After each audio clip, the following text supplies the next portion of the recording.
Hello and welcome to Dining with Death. This episode is on our brand new playlist called Dining with the Deceased, where we visit haunted places, explore their history, talk about the ghosts that supposedly live there, and then we eat in that location. I'm coming to you from Grafton, Utah, a little tiny ghost town outside of Springdale, which is the entrance to Zion National Park. As I've said before on this channel, if you watch regularly, I am from Mormon, Utah pioneer heritage, and it doesn't get any more Mormon or Southern Utah or pioneer than Grafton, Utah. But first, it's confession time. I wasn't going to start this new playlist right at the beginning of the year, but yesterday I had a cooking accident. I was searing a roast in a frying pan, a lot of hot butter and olive oil. I was holding it with the tongs. It slipped out of the tongs and splashed hot grease all up the side of my face. If my chef mentor was still alive, he would give me a good scolding, and I completely deserve it. Whenever you're holding something heavy over hot grease or braising liquid or whatever it is, use 2 utensils. Take it from me. So I decided to give you an episode where my face wouldn't be so prevalent in the episode, but that's okay because I'm actually really excited about starting this playlist a little bit early. We're going to go to all kinds of haunted places on this playlist. We're going to explore all kinds of ghost stories and urban legends, and we're going to eat the food that lives with the ghosts. I'm all bundled up, it's freezing, and I'll tell you, it was not a great idea to come here alone. I've never been somewhere like this alone before, and I gotta be honest with you, I keep jumping and turning around to see if there's somebody behind me because it's a little scary here. So I'm going to take you through this little ghost town of Grafton, Utah, and then we're going to go into Zion National Park and have lunch at one of my favorite places there. So with all of that out of the way, I'm Stacy Lee. Let's begin. The tiny ghost town of Grafton, Utah sits just south of Zion National Park in Washington County, Utah. Online it says the population is 23, and maybe they're counting the ghosts. However, I do think there are some living souls there, but the homes are away from the beautiful little pioneer homes that make up the heart of the village. The area was first settled in December 1859. Mormon pioneers were sent to the remote location as part of southern Utah's cotton growing project, ordered by Brigham Young, the Mormon prophet at the time. A town that still exists and is still very small, called Virgin, Utah, is a few miles from Grafton, and a group of them, led by Nathan Tenney, was sent from Virgin to settle the area that would become Grafton. But it was first called Wheeler. The settlers began to work on building their new town when the rains started. In January of 1862, it started raining, and it rained for weeks and weeks until the Virgin River swelled and soon flooded the entire town. All the work of the settlers was lost. This event became known as the Great Flood of 1862. Because the town was lost, the settlers moved about a mile up the river to higher ground and began to rebuild. The new settlement was called Grafton, after Grafton, Massachusetts. The first few years of the settlement saw very quick growth, and soon about 28 families were living in the village, each farming about an acre of land. The intention was to produce cotton, but the work was so difficult that most of the families ended up growing only grains simply to sustain themselves, and they were quite successful at that for a while. The town members dug irrigation canals and planted orchards, and some of those orchards still exist. Not only did the settlers have to deal with floods, but also the silt from the Virgin River. It routinely clogged the irrigation ditches, and it took a great deal of effort to remove it every week. The town was very isolated. It's about 13 miles over rugged terrain to the town of Virgin, and that left the community members of Grafton pretty much on their own. In early 1886, the residents built this 2-story adobe schoolhouse, and I have to say, it is absolutely beautiful. It is said that this building is one of the most photographed structures in this part of the world. I spent much longer here than I planned to. There is something about this area that makes you lose track of time. I could almost hear and almost see people coming in and out of the houses, walking on the porches, and working in the fields. I found myself standing in the rooms of these tiny homes and picturing a fire in the fireplace with a cast iron kettle hanging from a spit with dinner bubbling inside, and tough, hardworking, exhausted people taking off their boots, warming themselves by the fire as they kind of anticipated eating what was in the pot. The floors squeak and the doors creak, and it's a little bit creepy, I won't lie. I was here by myself. I'm not sure that was such a good idea, but I have to say I enjoyed my time, even though I did get a little spooked once or twice. The wood smells musty and a little bit mildewy in places. I was pretty fascinated by this little barn that looks like it has stalls for the animals. I loved this old chimney that you can see from the outside of the house. It just looks like an old adobe fireplace. Just really fascinating to me. And you can see out here all of these fields. You can just almost imagine people working out there and, having someone bring them lunch and the kids running back and forth. It's just kind of a step back in time. It was almost dreamy being there. This is the John Wood home. It is made of brick and it stands along with a log barn and a log granary, which is all surrounded by a split rail fence. Can't you almost see people in pioneer clothing passing by the windows and hear kids laughing in the yard? As I pulled my car up onto the gravel road and turned it off and stepped outside, I was struck by how quiet it is here.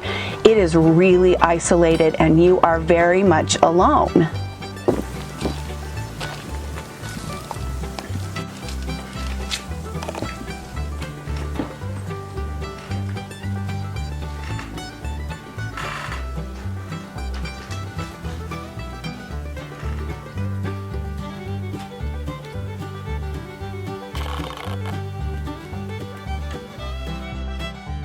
No matter how small, I'm sure it was a cozy and welcome place to come home to after a hard day's work.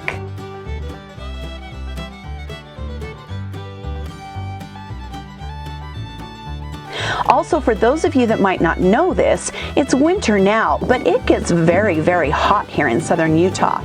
Although this region is a few degrees cooler because it's up a little bit higher, it can still get 110 degrees here for weeks on end during the summer.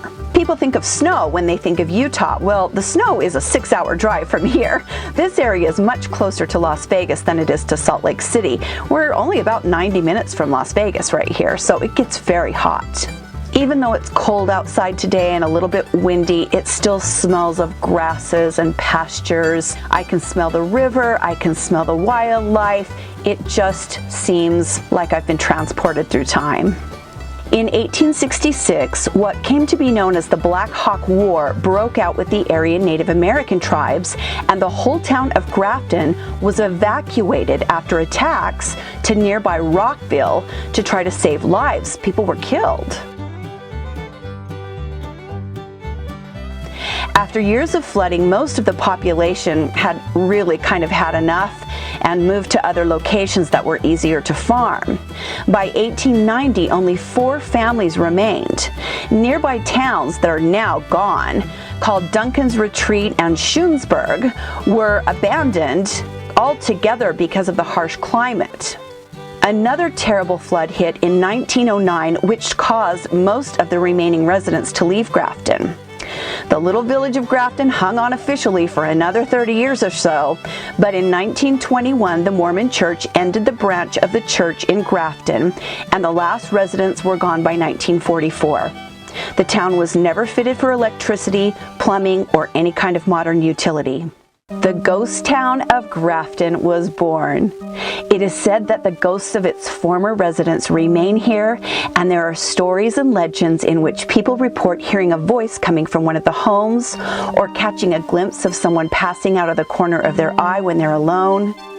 More than one visitor has reported figures standing on the rocks looking down at them, only to blink and realize there is no one there.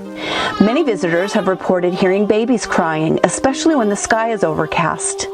Others claim they have heard chilling screams. Occasionally, a woman is seen in the cemetery wandering among the headstones. She is wearing a calico dress, her hair is up in a bun, and she appears to be sobbing. People that have reported seeing her originally believe she is in costume as some part of a display for visitors, but as they approach her, she disappears into thin air.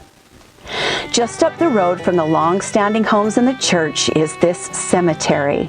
The settlers chose this little nook surrounded on 3 sides by towering rocks which block the wind and make it deadly still here. As I walked among and between the graves, I could not help but think of the bodies buried under my feet. I wondered who those people were, what they were wearing as their final outfit, how they lived, and how they died. The residents were ravaged by diseases like tuberculosis, and farming accidents were a common occurrence. The infant mortality rate was very, very high, and having a baby could mean a death sentence. In 1866, there were 13 deaths in Grafton. Think about that, in such a tiny settlement. That is such a huge loss for the community. Many of those who died that year were killed by Native Americans, and others died of diphtheria. The York family lost 3 children in 1 month. Sarah Brookfield died along with her 2 daughters of 5 and 7 in February. There are, like I said, many, many infants buried here, and it is no wonder that this place has a history of sorrow and loss. In the ghost town, I felt a little creeped out and very, very alone, especially when I was inside the buildings. I didn't feel that way here in the cemetery, but then again, I have an affinity for cemeteries and I find them quite peaceful. Once again, I spent much longer here than I had planned on, and before I knew it, an hour had passed. Only when a car pulled up did I realize how long I had been wandering alone. In May of 1946, after the town had been abandoned for a couple of decades, the town was purchased by movie producer Harry Sherman as a film location site. He bought it from William Russell, a descendant of the co-founder. The ghost town has served as the setting for many, many movies. Probably the most famous of the movies shot here is Butch Cassidy and the Sundance Kid, which was filmed in 1969 and starred Paul Newman and Robert Redford. The Electric Horseman filmed in Grafton as well in 1979. A black and white romantic western called Ramrod was filmed here in 1947, which starred Joel McCrea and Veronica Lake. But much before any of these, Grafton served as the site for one of the first talkie pictures ever filmed outdoors. In June of 1997, the Grafton Heritage Partnership was organized to protect, preserve, and restore the Grafton town site. You can see in the buildings where new lumber has been installed, but great care has been taken to maintain the authenticity and the original style of the structures. I was also happy to see that the entire village is under 24-hour surveillance. This wonderful place deserves to be preserved, and I'm sure the ghosts that remain here are happy to see so many of us still care about their former home. The nearest place to eat if you visit Grafton is in the town of Springdale, which is also the gateway into Zion National Park. Springdale is a beautiful and eclectic little village of hippies and outdoors people that love to live in nature and close to the land. It's about 35 miles from the town I lived in for many years and that I am living in again, and we come over here at least 6 or 7 times a year to eat, to listen to bands, and to go into the park. One of my daughters was actually married here, and we had a beautiful wedding that gave us great memories. We won't be going into the park today. I'm saving that for another episode. And due to COVID, a lot of things are kind of running on bare bones minimum right now, so I think another time will be better to go into the park. But I wanted to show you this area of Springdale and give you a feel for the breathtaking beauty of this area. I'm going to take you to Zion Brew Pub, which is owned by a friend of mine whose family owns several restaurants in our area.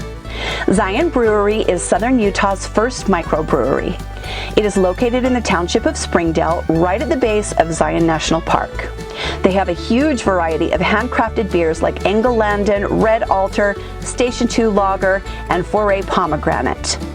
I chose the Zion Pale Ale and was very happy with it. It was hoppy and crisp with bright citrus notes of orange and grapefruit, some lemon. The menu is large and has appetizers like steamed clams, hummus, and chicken wings. They have salads and sandwiches and burgers, along with entrees like buffalo meatloaf, bangers and mash, blackened salmon, and grilled portobello for vegetarians. There is a full bar plus an outdoor beer garden reserved for those that just want to drink. The chairs face the river and the towering mountains, and I have to say it is very, very peaceful and beautiful. I ordered the Zion Brew Burger, which was fantastic. It came with jalapeno bacon jam, Swiss cheese, roasted garlic aioli, onions, lettuce, tomato, and a steakhouse onion ring on top. Zion has been quite busy during the pandemic because it's something people from neighboring states can do that's outside. So most things have stayed open, but winter is their slow season if you're planning a trip, and not everything is always open during the winter months. It's much greener here in the spring and quite hot in the summer. Fall is one of my favorite times to visit, like September, early October, when it's still warm but not unpleasantly so. I have many fond memories here. My grandparents used to take us on Sunday drives through the park, and my grandma Lampman always stopped to point out the dressmaker's model, this rock feature that looks unbelievably just like a dressmaker's model. The park is majestic and beautiful and everything you want in an outdoor location. But not too far away, hidden up a dirt road, deep in the river valley, lies Grafton, the tiny town with a tough and tragic history that the residents lived in and loved so much, some of them have never left. Thank you for joining me today on Dining with Death, Dining with the Deceased. I'm really excited about this new playlist, and I hope you'll join us for these new episodes. I hope your New Year's going great. I hope you're safe and well. Please stay safe, be kind to each other, and I'll see you next time on Dining with Death.